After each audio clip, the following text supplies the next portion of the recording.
Hello everyone, welcome to home science classes. Home science classes में आपका स्वागत है।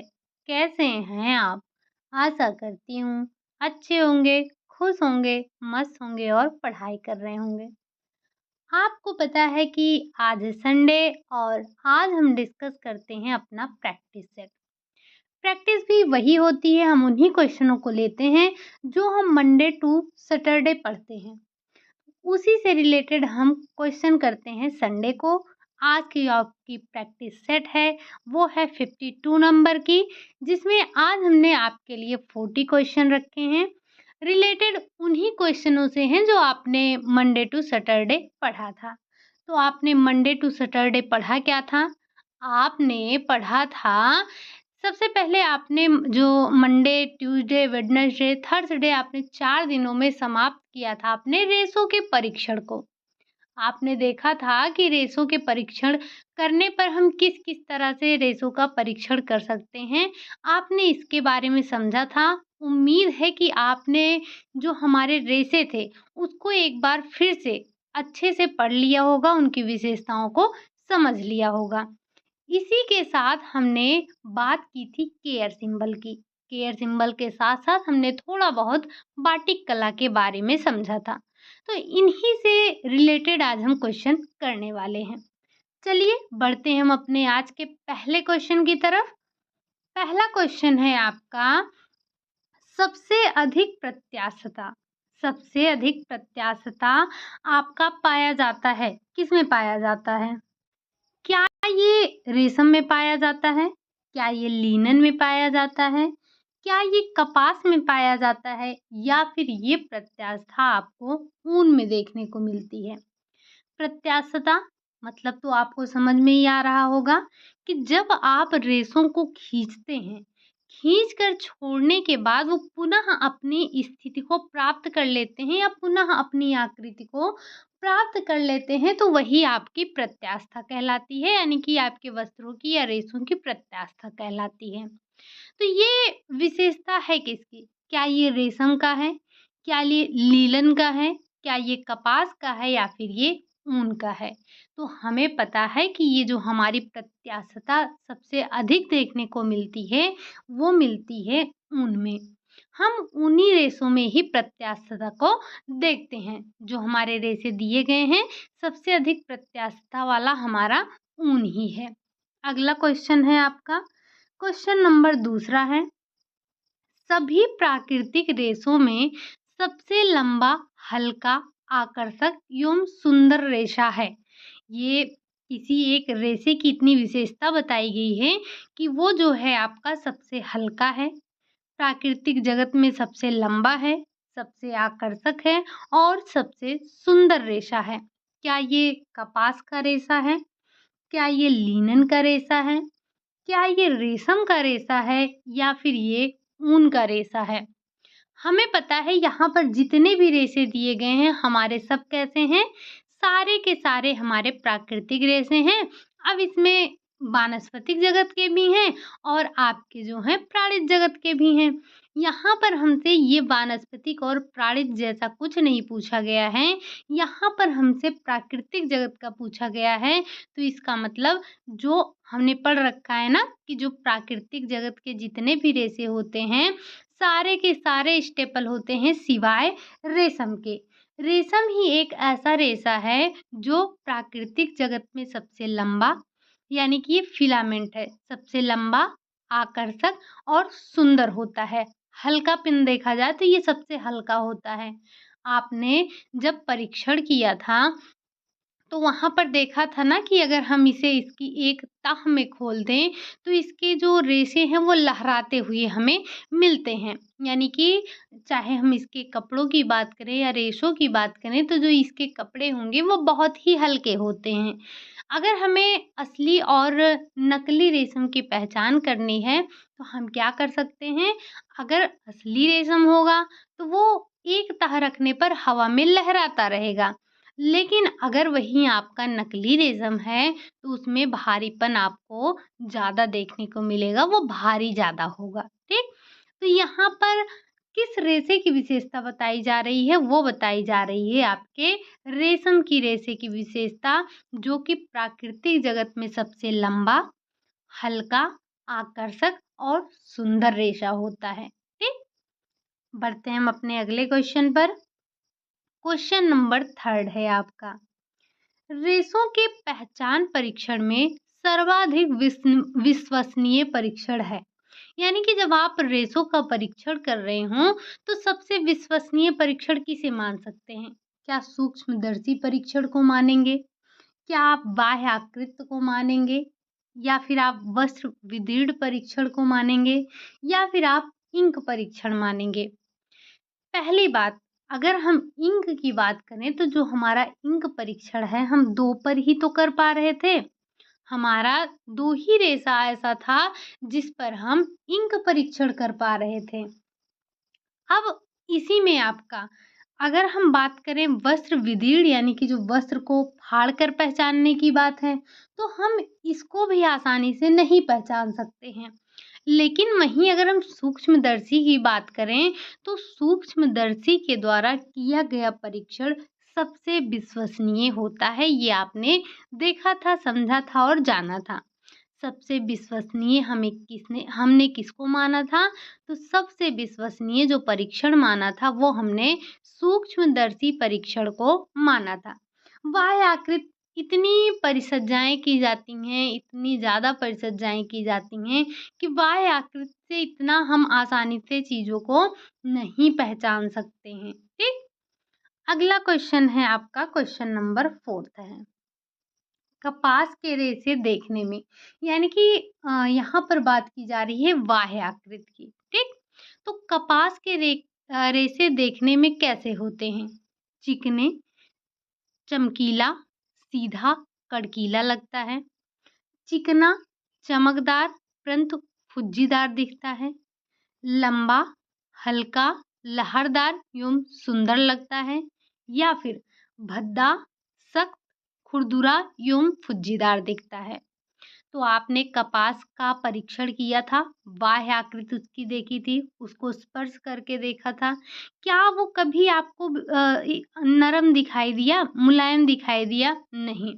तो जो कपास के रेशे होते हैं, कपास के रेशे आपको देखने में भद्दे दिखते हैं, सख्त यानी कि कुछ कड़े से दिखते हैं। खुरदुरा, उसपे आपको फिसलन नहीं महसूस होगी, चिकनाहट नहीं महसूस होगी। और फुज्जीदार, फुज्जीदार तो वो दिखाई ही देता है। जब आपने रेशों को तोड़ा था, तोड़कर भी परीक्षण किया था, तो उसमें भी आपने देखा था जो रेशे थे उसके कैसे दिख रहे थे? फुज्जीदार दिख रहे थे। ठीक? तो ये कपास की विशेषता क्या है? जब आप कपास के रेशों को देखते हैं तो वो आपका भद्दा, सख्त, खुरदुरा और फुज्जीदार दिखाई देता है। ठीक? बढ़ते हैं हम अपने अगले क्वेश्चन पर। क्वेश्चन नंबर 5 है। आपको बताना है कि सभी प्राकृतिक वर्ग के रेशों में सबसे यानी कि सर्वाधिक मजबूत रेशा होता है। अगर हम बात करें सभी प्राकृतिक रेशों में सबसे मजबूत रेशे की, क्या वो कपास है? क्या वो लिनन है? क्या वो रेशम है? क्या वो ऊन है? तो हमें पता है कि जो सबसे मजबूत रेशा है हमारा वो रेशम होता है। यही अगर आपको रेशम ना देकर लिनन दे देता, यानी कि रेशम ना होता हमारे ऑप्शन में, तो हम किस पर जाते? हम लिनन पर जाते। लेकिन जब हमारे पास रेशम है तो हम रेशम पर ही जाएंगे। रेशम ही आपका सबसे मजबूत होता है, सबसे लंबा रेशा होता है प्राकृतिक जगत में। ठीक, बढ़ते हैं हम अपने अगले क्वेश्चन पर। क्वेश्चन नंबर 6 है, कपास की रेशे ताप के क्या होते हैं? क्या अच्छे संवाहक होते हैं, कुसंवाहक होते हैं, दोनों, या फिर इनमें से कोई नहीं? अगर हम बात कर रहे हैं कपास के रेशों के ताप के, तो ये अच्छे संवाहक होते हैं। इसीलिए तो हम इनको गर्मी के मौसम में पहनते हैं, क्योंकि ये ताप के अच्छे संवाहक होते हैं। वहीं अगर हम बात कर लें रेशम की, तो रेशम के रेशे ताप के अच्छे संवाहक नहीं होते हैं। आप गर्मी में रेशम के कपड़े को नहीं पहनना चाहेंगे। या आपसे बार बार पूछा जाता है कि बच्चे के लिए सबसे उपयुक्त कपड़ा किसका होता है? क्या कॉटन का होता है? क्या रेशम का होता है? तो आपका जवाब क्या होता है? हमारा जवाब ये होता है कि बच्चों के लिए सबसे उपयुक्त जो कपड़ा होता है, वो कॉटन का होता है, क्योंकि ये ताप के अच्छे संवाहक होते हैं। बच्चों को अच्छे संवाहक वाले कपड़े पहनाने चाहिए ताकि खेलते-कूदते समय उनके शरीर में कहीं रगड़ ना लगे, उनके पसीने सोखें। बच्चे हमेशा खेलते रहते हैं, पसीना होता रहता है, तो ऐसे में अगर आप उनको रेशम के कपड़े पहनाएँगे, नायलॉन के कपड़े पहनाएँगे, रेयॉन के कपड़े पहनाएँगे, तो वो पसीनों को नहीं सोखेंगे और ये बच्चों के लिए बहुत समस्या हो सकती है। अगला क्वेश्चन है, तो यहाँ हमारा जो राइट आंसर हो जाएगा, वो हो जाएगा अच्छे संवाहक। अगला क्वेश्चन है आपका क्वेश्चन नंबर 7 है। कह रहा है रेशम के वस्त्र पर क्षार का, यानी कि जब आप रेशम के वस्त्रों पर क्षार डालते हैं तो क्या प्रभाव देता है? ये सारे क्वेश्चन अभी आप रेशों के परीक्षण से ही देख रहे हैं। तो जब आप रेशम के वस्त्र पर क्षार डालते हैं तो क्या प्रभाव पड़ता है? क्या ये प्रत्यक्ष रूप से कोई प्रभाव नहीं पड़ता है? रेशे कमज़ोर हो जाते हैं, रेशे रंगहीन हो जाते हैं, रंग खराब हो जाता है तथा धीरे-धीरे घुल जाते हैं। अगर हम बात कर रहे हैं रेशम के वस्त्र पर, यानी कि आप यहाँ बहुत साधारण से समझिए कि हम अगर कहें कि प्राणिज जगत के रेशों पर, ठीक? अगर प्राणिज जगत के रेशों पर क्षार का क्या प्रभाव पड़ता है? तो जब आप रेशम के वस्त्र पर या फिर हम कहें कि प्राणिज जगत के वस्त्रों पर जब आप क्षार का प्रभाव डालते हैं या क्षार डालते हैं, तो इसका रंग खराब हो जाता है और जो आपके वस्त्र हैं, वो धीरे-धीरे घुल जाते हैं, ठीक? यानी कि प्राणिज जगत के रेशों के लिए अम्ल अच्छा होता है और वानस्पतिक जगत के लिए क्षार। यानी कि जब आप इस पर प्राणिज जगत पर आप क्षार का प्रयोग करेंगे तो ये रेशों को हानि पहुँचाएगा, रेशे खराब हो जाएँगे, घुल जाएँगे। अगला क्वेश्चन है आपका क्वेश्चन नंबर 8 है। कह रहा है अम्ल के प्रभाव से कपास के रेशे, यहाँ पर बात की जा रही है अम्ल के प्रभाव से कपास के रेशे। अभी आपने क्या देखा था कि हम ये जो हमारे प्राणिज जगत के रेशे हैं उन पर क्षार डाल रहे थे तो क्या हो रहा था? नष्ट हो रहा था। वैसे ही अगर आप ये वानस्पतिक जगत के रेशों पर अम्ल डालेंगे तो हानि पहुँचाएगा। होता क्या है इसमें? जब आप अम्ल डालते हैं कपास के रेशों पर, तो पहले रंगहीन हो जाता है, बाद में ये घुल जाता है।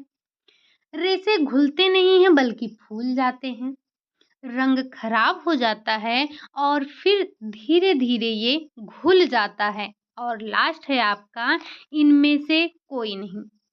आपने ये विशेषता पढ़ी थी, अम्ल का प्रभाव देखा था, आपने क्षार का प्रभाव देखा था कि रेशम पे कैसे पड़ता है, लिनन पे कैसे पड़ता है, यानी कि प्राणिज जगत के रेशों पर क्या प्रभाव डालता है और वानस्पतिक जगत के रेशों पर क्या प्रभाव डालता है।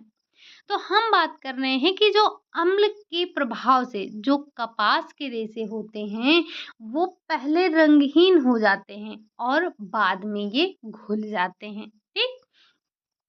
अगला क्वेश्चन है, क्वेश्चन नंबर 9 है, कपास के जलने पर। यानी कि अब हम यहाँ पर क्या कर रहे हैं? अब हम यहाँ पर दाहन परीक्षण कर रहे हैं, जला रहे हैं, बर्निंग टेस्ट कर रहे हैं। तो जब आप कपास के रेशों को जलाते हैं तो कैसा आता है? यानी कि उसकी बाल जलने जैसी गंध आती है, कागज़ जलने जैसी गंध आती है तथा राख काली, गोलाकार, फुसफुस, दानेदार और कुरकुरी होती है। कागज़ जलने जैसी गंध आती है तथा राख धूसर रंग की हल्की और फुरफुरी होती है या फिर इनमें से कोई नहीं। तो पहली बात, कपास के रेशे कभी जलने पर बाल के जैसे गंध देते ही नहीं हैं, पंख के जैसे गंध देते ही नहीं हैं। ये तो हमने प्राणिज जगत के रेशों में देखा था, रेशम में और आपके वूल में। कागज़ जैसे जलने की गंध, हाँ, तो कपास आपका कागज के जलने की जैसी गंध तो देती है, लेकिन उसकी जो राख होती है उसमें कभी दानेदार नहीं मिलता है, कभी आपको कुरकुरी राख नहीं मिलती है, कभी उसमें काली मोती जैसे या गोलाकार दाने नहीं पड़ते हैं। तो क्या विशेषता है? विशेषता ये है, जब आप कपास जलता है तो जलने पर ये गंध जो देता है कागज के जलने जैसा देता है। साथ ही साथ जो इसमें हम कह सकते हैं राख या फिर अवशेष जो बचते हैं वो धूसर रंग के हल्के और फुरफुरे होते हैं। ठीक। अगला क्वेश्चन है, क्वेश्चन नंबर 10 है आपका। ऊन के रेशे में सिलवट क्या शीघ्रता से पड़ती है, शीघ्रता से नहीं पड़ती है, देरी से पड़ती है तथा उन्हें हटाने के लिए इस्त्री करना जरूरी है, या फिर बिल्कुल भी नहीं पड़ती है? हम बात किसकी कर रहे हैं? हम बात कर रहे हैं ऊनी रेशों की। तो हमने सिलवट परीक्षण किया था ना, और क्या देखा था? हमने यही देखा था कि जो हमारे ऊनी रेशे हैं उन पर ये सिलवट नहीं पड़ती है, और हम ऊनी रेशों को कभी भी प्रेस नहीं करते हैं, उन पर इस्त्री नहीं करते हैं। इस्त्री करने की आवश्यकता नहीं पड़ती है। इस्त्री करने से हमारे जो रेशे होते हैं, ऊनी रेशे होते हैं, वो खराब हो जाते हैं। ठीक। तो ऊनी रेशों पर सिलवटें नहीं पड़ती हैं। अगला क्वेश्चन है, क्वेश्चन नंबर 11 है आप। अब हम बात कर लेते हैं क्वेश्चन नंबर 11 की। कह रहा है, रेशे तोड़ परीक्षण में रेयॉन के टूटे हुए सिरे कैसे दिखाई देते हैं? सूक्ष्म, महीन, चमकदार, चिकने, कांतिमय दिखते हैं, या फिर पेड़ की डालियों से निकली हुई शाखाओं के समान दिखते हैं, या फिर घुमाव लिए हुए लहरदार तथा सर्पिलाकार दिखते हैं, या इनमें से कोई नहीं? अगर हम बात कर रहे हैं कि ये जो हमारे रेयॉन के टूटे हुए सिरे दिखते हैं, वो पेड़ की डालियों के समान दिखते हैं आपको। ठीक। अगला क्वेश्चन है आपका, क्वेश्चन नंबर 12 है। कह रहा है, रेयॉन का रेशा रेयॉन का रेशा गीली अवस्था में अधिक शक्तिशाली होता है, सूखी अवस्था में अधिक शक्तिशाली होता है, गीली एवं सूखी इन दोनों अवस्थाओं का कोई प्रभाव नहीं पड़ता है, या फिर इनमें से कोई नहीं? तो जो ये आपके रेयॉन के रेशे हैं, आपने देखा था कि जब ये रेयॉन के जो रेशे हैं आपके सूखी अवस्था में होते हैं तो ये अधिक शक्तिशाली होते हैं, जबकि जब ये गीली अवस्था में होते हैं तो शक्तिशाली नहीं बल्कि कमज़ोर होते हैं। तो रेयॉन के जो रेशे हैं ये कब मजबूती पकड़ते हैं या कब अधिक शक्तिशाली होते हैं? तो जब ये सूखी अवस्था में होते हैं तब ये अधिक शक्तिशाली होते हैं। अगला क्वेश्चन है आपका, क्वेश्चन नंबर 13। नमी परीक्षण किया जाता है। आप नमी परीक्षण किन रेशों पर करते हैं? रेशम पर करते हैं, ऊनी पर करते हैं, लिनन और सूती पर करते हैं, या फिर नायलॉन के वस्त्र पर करते हैं? तो आपको पता है ना कि हमने नमी परीक्षण किया था, इंक परीक्षण किया था, ऑयल परीक्षण किया था। ये 3 परीक्षण जो हमारे थे इनकी विशेषता ये थे कि हमने इन्हें सिर्फ़ और सिर्फ़ अपने 2 रेशों पर किया था, जो कि हमारे वानस्पतिक जगत के रेशे थे। कौन-कौन से? लिनन और कपास। लिनन और कपास पर ही हम 3 जो परीक्षण हैं हमारे, एक तो इंक हो गया, दूसरा आपका ऑयल हो गया, और तीसरा आपका हो गया जो मॉइस्चर यानी कि नमी परीक्षण है आपका। ये तीनों हम सिर्फ़ और सिर्फ़ लिनन और सूती वस्त्रों पर ही कर पा रहे थे। बाकी रेशम हो गया, नायलॉन हो गया, ऊन हो गया, ये आपका रेयॉन हो गया, इन सब पर हम नहीं कर रहे थे। ठीक? अगला क्वेश्चन है आपका, क्वेश्चन नंबर 14 है। तंतुओं को परीक्षण करने का तरीका है, यानी कि तंतुओं के इनमें से किस विधि से आप परीक्षण कर सकते हैं? क्या हम दाहन परीक्षण कर सकते हैं? क्या हम तंतु तोड़ परीक्षण कर सकते हैं? ध्यान रखिएगा, इसी तंतु तोड़ परीक्षण को हम भंजन परीक्षण के नाम से भी जानते हैं। तो क्या हम भंजन परीक्षण कर सकते हैं? क्या हम सिलवट परीक्षण कर सकते हैं, या हम ये तीनों परीक्षण कर सकते हैं? तो आपको पता है कि जब हमने परीक्षण की बात की थी, रेशों के परीक्षण की बात की थी, तो तकरीबन 10 से 12 परीक्षण तो हमने भौतिक परीक्षण में ही देखा था। इसी के साथ-साथ हमने कुछ रासायनिक परीक्षण देखे थे। इसी के साथ-साथ हमने सूक्ष्मदर्शी यानी कि यांत्रिक परीक्षण भी देखे थे, जो कि हम यंत्रों के द्वारा कर रहे थे। तो ये आपका दहन परीक्षण यानी कि जब आप रेशों को जलाकर या आप जब वस्त्रों को जलाकर जो परीक्षण करते हैं, वो आपका दाहन परीक्षण कहलाता है। तंतु तोड़ भंजन परीक्षण जब आप रेशों को तोड़ रहे थे, रेशों को तोड़कर परीक्षण कर रहे थे, आपने रेशों को तोड़कर परीक्षण किया था, आपने रेशों को फाड़कर परीक्षण किया था, आपने सिलवट परीक्षण किया था, इंक परीक्षण किया था, आपने तेल परीक्षण किया था, नमी परीक्षण किया था। इसी के साथ-साथ आपने अम्ल क्षार का परीक्षण किया था, यानी कि अम्ल और क्षार डालकर परीक्षण किया था। आपने वस्त्र की बाह्य आकृति को देखकर परीक्षण किया था। इसी के साथ-साथ आपने और भी 2-4 परीक्षण किए थे, ठीक? तो ये तीनों आपके परीक्षण के प्रकार तो हैं ही हैं, साथ ही साथ आप उन परीक्षणों को भी थोड़ा-सा ध्यान रखेंगे जो हमने अपनी क्लास में देखा था। बढ़ते हैं हम अपने अगले क्वेश्चन पर और क्वेश्चन नंबर 15 पर आ जाते हैं। कह रहा है निम्नलिखित में से किस तंतु में प्रोटीन की मात्रा पाई जाती है? आपने देखा था कि जो हमारे रेशे हैं, इसमें से ये जो आपको चारों रेशे दिए गए हैं, इसमें से कौन-सा प्रोटीन किस रेशे में प्रोटीन पाया जाता है? कपास में, ऊन में, रेयॉन में या फिर नायलॉन में? हमने कई बार देखा है जो हमारा ऊन है और जो हमारा सिल्क है, इसी दोनों में प्रोटीन पाया जाता है और इन्हें हम प्रोटीन जगत के रेशे कहते हैं, प्राणिज जगत के रेशे कहते हैं, ठीक? अब आपको बताना है कि ऊन में और सिल्क में कौन-कौन से प्रोटीन पाए जाते हैं या ऊन और सिल्क में पाए जाने वाले प्रोटीन का नाम एक बार आप बताइएगा। बढ़ते हैं हम अपने अगले क्वेश्चन पर, क्वेश्चन नंबर 16 आ जाता है। बताना है आपको निम्नलिखित में से किस तंतु में सेलुलोज की मात्रा पाई जाती है? इसमें से ऐसा कौन-सा रेशा है जिसमें आपको सेलुलोज की मात्रा मिलती है? क्या वो रेयॉन है? क्या वो नायलॉन है? क्या वो ऊन है या फिर वो रेशम है? हमें पता है कि ये ऊन और सिल्क यानी कि रेशम और सिल्क जो है हमारे रेशम और ऊन जो है ये दोनों तो हमारे प्रोटीन जगत के रेशे हैं, प्राणिज जगत के रेशे हैं।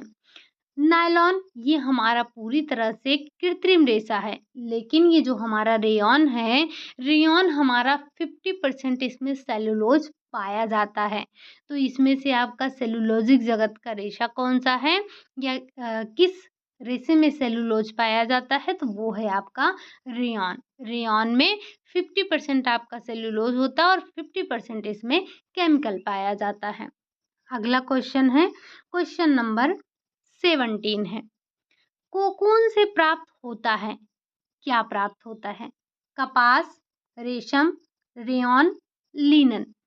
तो हमें पता है कि जो हमारा कोकून है, कोकून से हमें रेशम प्राप्त होता है। अच्छा ये तो आपको दे दिया गया कि इनमें से कोकून से क्या प्राप्त होता है। आपने बता दिया रेशम। अगर यहाँ पर कोकून ना दिया होता और आपसे पूछा जाता कि निम्नलिखित में से सबसे भिन्न है, तो आप क्या लगा सकते थे? यहाँ पर आप 2 ऑप्शन पर हो सकता है जा सकते थे, जैसे कपास। कपास आपने क्या कह दिया? ये आपका प्राकृतिक जगत का रेशा है या रेशम जो है ये भी आपका प्राकृतिक जगत का है। लिनन जो है ये आपका प्राकृतिक जगत का है। लेकिन ये जो मैंने क्वेश्चन बनाया था, मेरे क्वेश्चन बनाने का इंटेंशन ये था कि आप मुझे ये बता सकें कि जैसे इसमें आपको प्राकृतिक जगत से यानी कि ये सेलुलोजिक रेशा है, इसमें भी आपका सेलुलोज पाया जा रहा है, इसमें भी आपका सेलुलोज पाया जा रहा है। लेकिन ये जो रेशम है, रेशम में सेलुलोज नहीं है। अब मैंने तो ये सोच के बनाया था कि मैं ये बना रही हूँ कि जिसमें सेलुलोज नहीं पाया जाएगा वो। लेकिन यहाँ पर आप हो सकता है ये भी सोच सकते थे कि अगर ये होता आपका निम्नलिखित में से भिन्न है, तो भिन्न का मतलब आप रेयॉन पर भी जा सकते थे, क्योंकि आपको पता है कि ये आपका कपास, रेशम और लिनन आपके क्या हैं, ये आपके जो हैं प्राकृतिक जगत के हैं, लेकिन जो आपका रेयॉन है ये आपका कृत्रिम जगत का है। तो यहीं पर कभी-कभी क्वेश्चन क्या होते हैं, गलत हो जाते हैं, क्योंकि जब मैंने क्वेश्चन बनाया, यानी कि अगर मान लीजिए एग्ज़ामिनर ने क्वेश्चन बनाया, उसका इंटेंशन इसको पूछना था कि मतलब इनमें सेलुलोज़ है, लेकिन इसमें सेलुलोज़ नहीं है। तो थोड़ा-सा जब आप क्वेश्चन करिएगा तो थोड़ा-सा आप ये ध्यान रखिएगा कि क्या क्वेश्चन पूछा जा रहा है, ठीक? चलिए बढ़ते हैं हम अपने अगले क्वेश्चन की तरफ। क्वेश्चन नंबर 18 है। आपको बताना है कि ये जो आपका इंक परीक्षण है आप किस पर करते हैं? ऊन पर, रेशम पर, कपास पर, उपरोक्त सभी पर। तो अभी-अभी हमने शायद आपसे 3-4 क्वेश्चन में बताया कि जो आपका इंक परीक्षण है, जो आपका तेल परीक्षण है, जो आपका नमी परीक्षण है, ये 3 के तीनों परीक्षण हम सिर्फ़ और सिर्फ़ अपने लिनन और ये कपास इन्हीं 2 पर करते हैं। तो यहाँ पर आपका राइट आंसर क्या हो जाएगा? कपास हो जाएगा। बढ़ते हैं हम अपने अगले क्वेश्चन पर, क्वेश्चन नंबर 19 है। बताना है आपको। अब जो क्वेश्चन आपको मिलने वाले हैं, ये थोड़ा आप ध्यान से पढ़िएगा। जो अभी तक आपने क्वेश्चन देखा, ये मुझे लगता है कि कुछ आसान-आसान था, लेकिन जो आप अब क्वेश्चन देखेंगे, थोड़ा-सा इन्हें ध्यान से करिएगा, क्योंकि क्वेश्चन अगर आपने अच्छे से थ्योरी की क्लासेस नहीं ली हैं, तो आप क्वेश्चन को गलत कर देंगे। ठीक? बताना है आपको कि लिनन के वस्त्र पर जब आप इंक परीक्षण करते हैं या स्याही परीक्षण करने पर स्याही के धब्बों का आकार कैसा होता है? क्या ये त्रिकोणाकार होता है, गोलाकार होता है या फिर ये आपका चौकोर होता है या अंडाकार होता है? देखिए, आपने परीक्षण में गोलाकार नाम सुना था और आपने अंडाकार नाम सुना था। तो लिनन पर कौन-सा धब्बा बन रहा था? किस आकार का धब्बा? क्या गोलाकार बन रहा था या अंडाकार बन रहा था? तो हमें पता है कि जो लिनन पर धब्बे बन रहे थे, वो कैसे बन रहे थे? वो गोलाकृत के बन रहे थे। कैसे बन रहे थे? गोलाकार बन रहे थे। अगला क्वेश्चन है, क्वेश्चन नंबर 20 है। कपास के वस्त्र पर एक बूंद तेल गिराने पर उसका धब्बा होता है। यानी कि जब आप कपास पर एक बूंद तेल गिराते हैं तो उसका धब्बा कैसा बनता है? पारदर्शी होता है, अपारदर्शी होता है, चमकीला होता है या फिर इनमें से कोई नहीं। तो जब हम कपास के, ध्यान रखिएगा, कपास और लिनन 2 हैं और दोनों पर अलग-अलग, ये दोनों अलग-अलग तरीके से धब्बे देते हैं, अलग-अलग तरीके से होता है इसमें। तो जब आप कपास के वस्त्र पर तेल गिराते हैं, तो जो धब्बा बनता है वो आपका अपारदर्शी धब्बा बनता है। ठीक? अगला क्वेश्चन है आपका क्वेश्चन नंबर 21। कह रहा है आपसे कि ऊनी रेशा आग के संपर्क में आने पर क्या होता है? झुलसता है, सुलगता है, गलता है, जलता है। ये सारी विशेषताएं आपने पढ़ी थी जब आपने रेशों का दहन परीक्षण किया था। तब देखा था ना कि जब हम आग के संपर्क में ले जाते हैं तो क्या होता है, आग में रहता है तो किस तरह से जलता है, निकालने के बाद कैसी प्रतिक्रिया करता है, इसमें गंध कैसी आती है, इसकी राख कैसी, यानी कि इसका अवशेष कैसा बचता है। ठीक? तो आपको बताना है, जब आप ऊनी रेशों को आग के पास ले जाते हैं तो क्या होता है, तब इसके रेशे सुलगता है। रेशा क्या होता है? सुलगता है। अगला क्वेश्चन है, कांच कितने तापमान पर पिघलता है? हमने बताया था ना कि जब आप काँच को आग के पास ले जाते हैं, कोई असर नहीं होता है। काँच को जब आप आग में ले जाते हैं तब ये पिघलता है, लेकिन उसके लिए टेम्परेचर कितना होना चाहिए? क्या ये 400 डिग्री फ़ारेनहाइट पे पिघलेगा, 800 पे, 1000 पर या फिर 1500 पे? तो जो ये काँच के रेशे होते हैं, जब आप इन्हें 1500 डिग्री फ़ारेनहाइट का टेम्परेचर या इससे अधिक टेम्परेचर देते हैं, तब जाकर ये पिघलता है। लेकिन जब आप इसे आग से निकाल लेते हैं, तब ये कड़ा हो जाता है। ठीक? अगला क्वेश्चन है, क्वेश्चन नंबर 23 स्पेंडेक्स कितने प्रतिशत तक खींचा जा सकता है? यानी कि जो स्पेंडिक्स के रेशे हैं आप उन्हें कितने प्रतिशत खींच सकते हैं, क्योंकि ये क्या होता है, इसमें बहुत अधिक प्रत्यास्थता पाई जाती है। क्या आप इसे 100% खींच सकते हैं? क्या इसे आप 500% खींच सकते हैं? क्या आप इसे 700% खींच सकते हैं, या फिर इनमें से कोई नहीं? तो इसे कहीं पर नोट डाउन करिएगा। ये जो आपके स्पेंडिक्स के रेशे होते हैं, आप इनको तकरीबन 700% खींच सकते हैं। इसमें 700% खिंचाव सहन करने की क्षमता होती है। अगला क्वेश्चन है क्वेश्चन नंबर 24। क्वेश्चन नंबर 24 को करने से पहले आप मुझे एक क्वेश्चन बताइए कि ये जो स्पेंडिक्स हैं, स्पेंडिक्स से हम किन के लिए वस्त्र बनाते हैं, या किन के लिए ये बनाए गए वस्त्र उपयुक्त होते हैं? एक बार कमेंट करके एक ही एग्जांपल मुझे बताइएगा, बट बताइएगा ज़रूर। हम बात कर लेते हैं क्वेश्चन नंबर 24 की।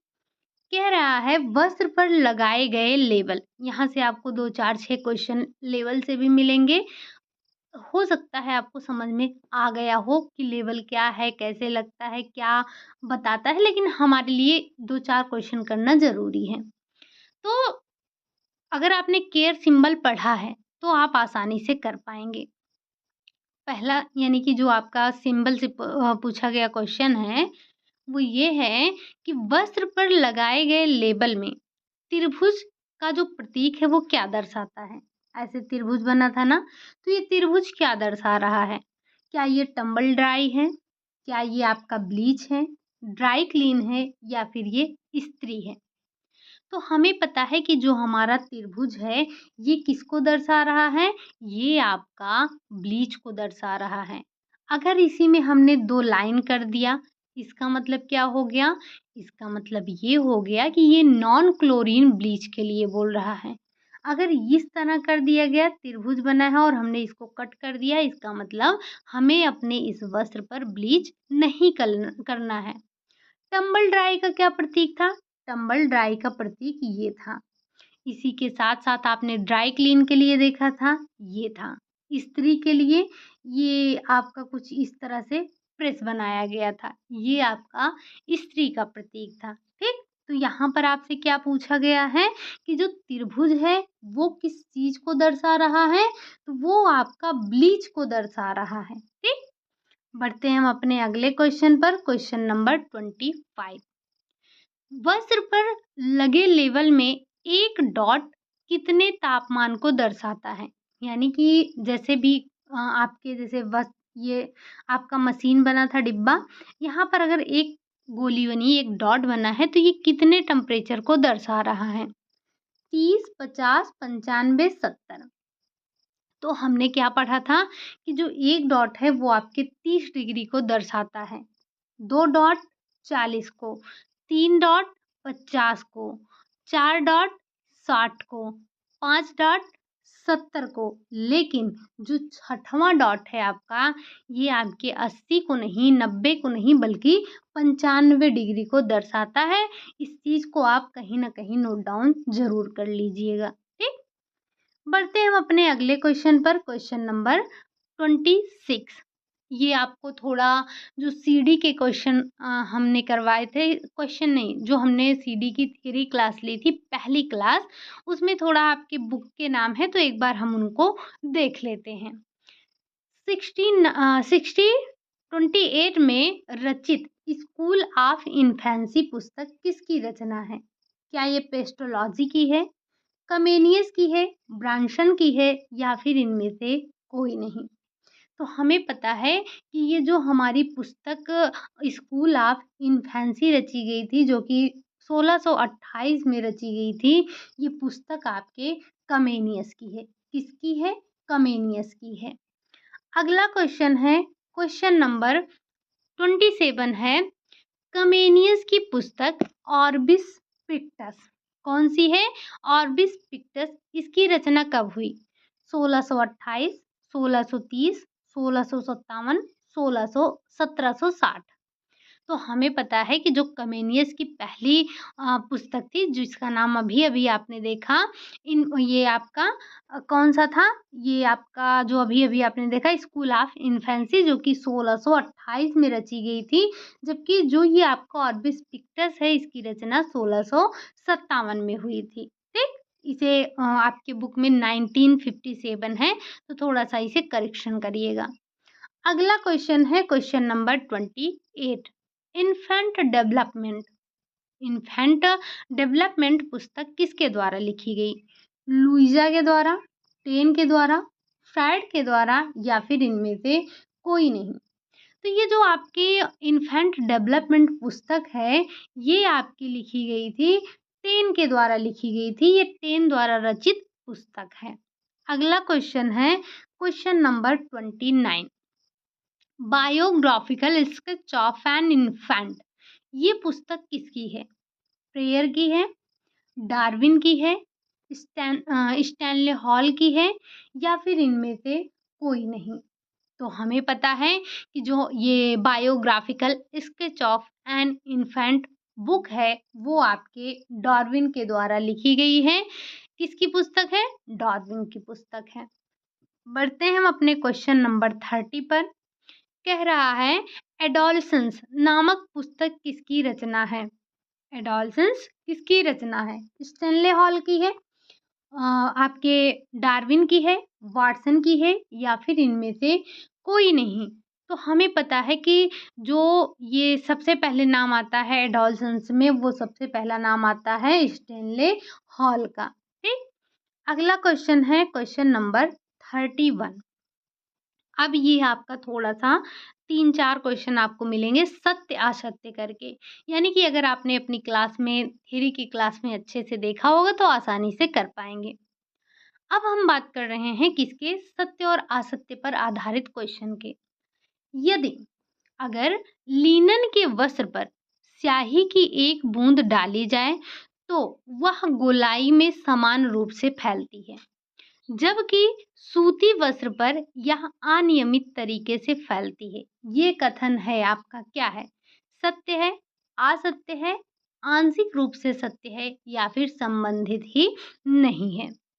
तो ये बात आपका पूर्णतः सत्य है कि जब आप लिनन के वस्त्रों पर स्याही की एक बूंद डालते हैं तो इसका जो गोलाई है वो समान रूप से फैलती है, यानी कि इंक का जो धब्बा पड़ेगा वो बिल्कुल समान गोलाई पर पड़ेगा। लेकिन यही अगर आप सूती वस्त्र पर परीक्षण कर रहे हैं तो ये जो आपका धब्बा पड़ेगा ये अनियमित आकार का पड़ेगा। ठीक।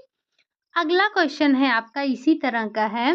कह रहा है लिनन के वस्त्र सूती वस्त्र की अपेक्षा शीघ्रता से पानी का अवशोषण करते हैं। ये जो आपके लिनन के वस्त्र हैं, ये सूती वस्त्रों की अपेक्षा अधिक अवशोषण क्षमता होती है इनमें। क्या ये कथन सत्य है, असत्य है, आंशिक रूप से सत्य है या फिर ये संबंधित ही नहीं है? तो हम जानते हैं, इसीलिए तो जो हमारे किचन में टॉवल वगैरह रखे जाते हैं, वो किसके होते हैं? लिनन के ही होते हैं, क्योंकि इनमें पानी जो सोखने की क्षमता होती है, वो सूती वस्त्र की अपेक्षा अधिक होती है। तो ये भी हमारा क्या है? ये भी हमारा कथन बिल्कुल सत्य है। अगला क्वेश्चन है आपका क्वेश्चन नंबर 33। कह रहा है कि लिनन के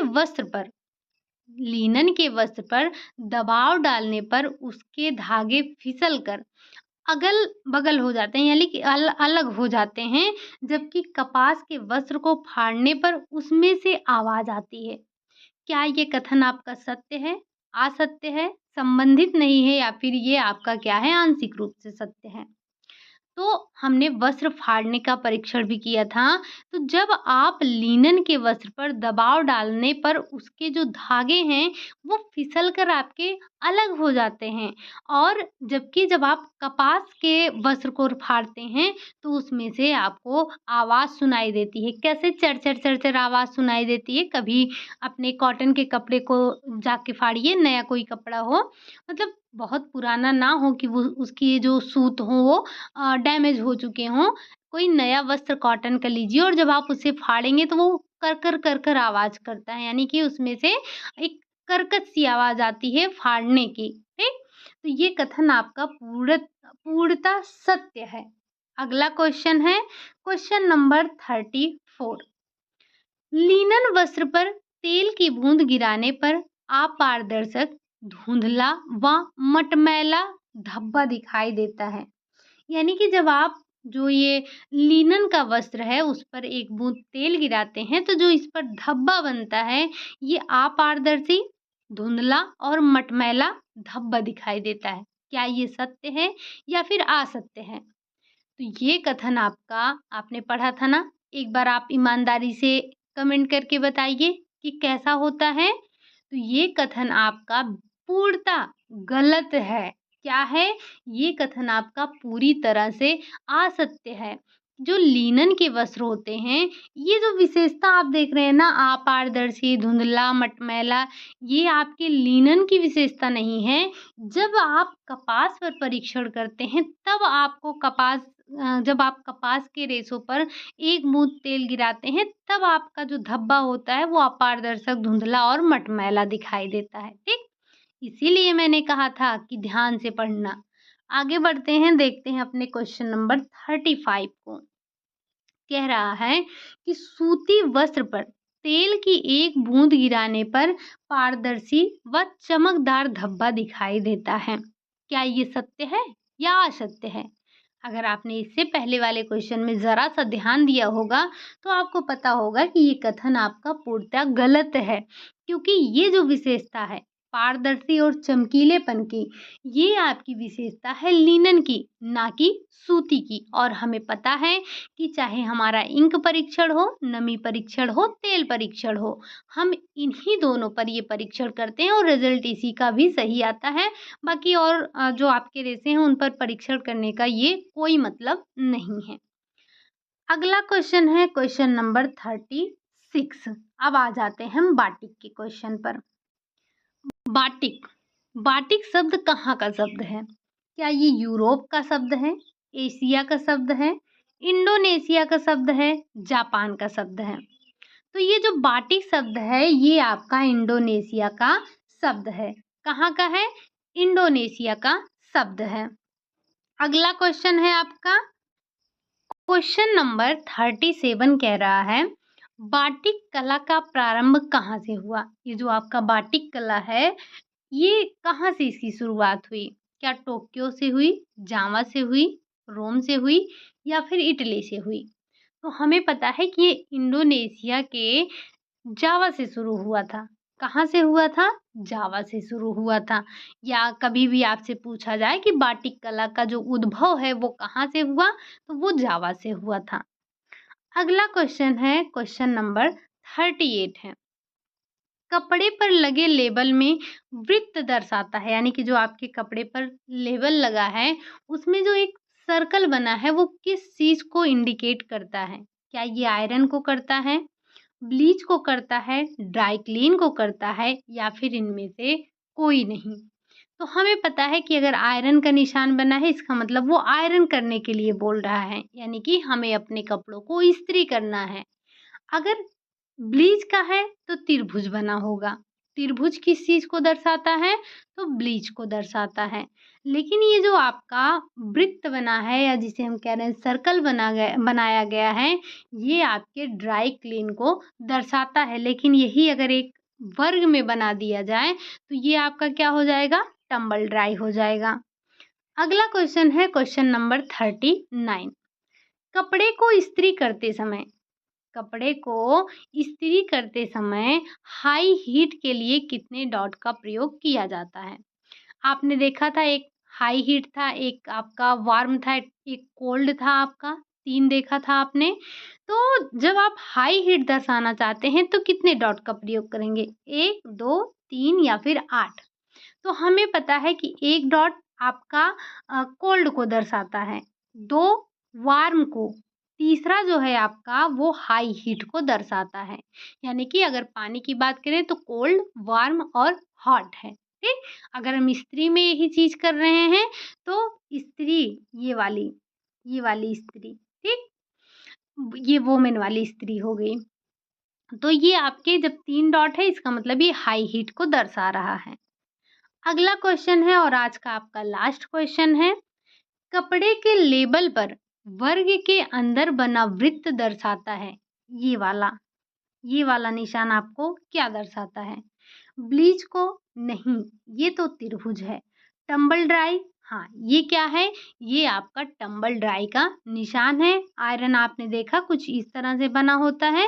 वाश के लिए आपको एक बुकेट दिखाई जाती है, ठीक? तो ये हमारे कुछ केयर सिंबल, बाटिक और रेशों के परीक्षण से क्वेश्चन थे, जिसे हमने डिस्कस किए। तो उम्मीद है कि ये सेशन आपको पसंद आया होगा। अगर पसंद आया है, क्लास आपको अच्छी लगी है तो लाइक करिएगा, चैनल पर नए हैं तो सब्सक्राइब करिएगा। साथ ही साथ जो क्वेश्चन आपसे पूछा गया है कमेंट ज़रूर करिएगा और लास्ट में मुझे ये भी बताइएगा कि आपने 40 में से कितने क्वेश्चन सही किए हैं। चलिए फिर मिलते हैं नेक्स्ट क्लास में, तब तक के लिए बाय बाय, टेक केयर।